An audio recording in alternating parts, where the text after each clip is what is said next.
When I was a kid growing up, my dad was into jazz, and the one thing I learned about jazz is that jazz is all about the notes that you don't play. That's what everyone has always said when it comes to jazz. Now, a lot of you know this about me, but I sometimes am a stand-up comedian. And occasionally, while being a stand-up comedian, I'm actually a paid stand-up comedian. But that's not very often. But anyway, every once in a while I actually get hired to do a show. And because it doesn't happen all that often that I actually get hired to tell jokes, I pretty much take any opportunity that I get. And I'm happy to go tell jokes to anybody, anywhere.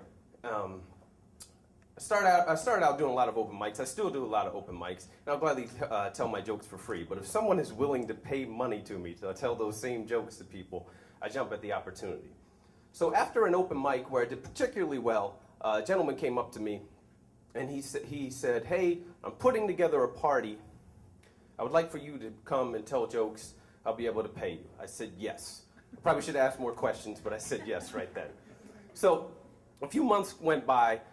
The first party that he was putting together, I was out of town for work. So the second one, I was like, I can make that date, which he sent to me. He's like, great. What this party is a jazz listening party. That's all the information I had, is that it was a jazz listening party. It's like, perfect. That sounds like a wonderful place to do stand-up comedy. So I started getting nervous as the date approached.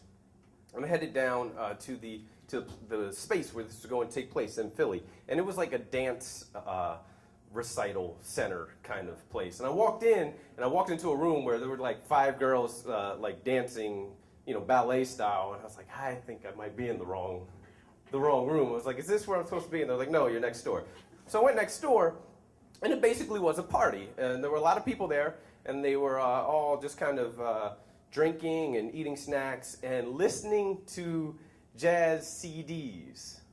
I thought there'd be bands, but no, they were listening to jazz CDs. So I wasn't exactly sure when I would go on. I thought maybe there'd be some other comedians, but it turned out I was the only comedian of the night, which was, if you ever become a comedian, you always want to go on with a bunch of other comedians. You never just want to be the only comedian in a show that is not only comedy. So they had a woman come on who did a whole bunch of poetry, which was lovely. It really was. It was really impressive. And I'm just like, I have terrible jokes about terrible things. And then they interviewed some jazz musicians about the art. And it was like the classiest thing I've ever been at. And then I got on stage. And like, I don't have that many minutes of jokes. So when I'm in a joke-telling environment, I'm kind of stuck with what I have. I can throw out one, maybe bring in another, but it's not like I have hours and hours of material. I just have to work with what I have. So I knew right away that I was just in the wrong spot to be telling my jokes because I didn't really get any laughs at first. I just kind of got like an oh, just like that. That was really the inflection of the woman who said that. And that's when I just knew, okay, this is going to be painful. And see, when you do open mics and jokes don't land, it's not a big deal because you're like, I can just hurry up and get off stage. But when you know you're getting paid to be here, you know you're obligated to stay on stage and just go through with the abuse of just telling jokes and having people sigh. So I did about 15 minutes of sighing. I mean, it was really like 25 minutes of my material in 15 minutes because there were just no laughs at all to sort of break it up.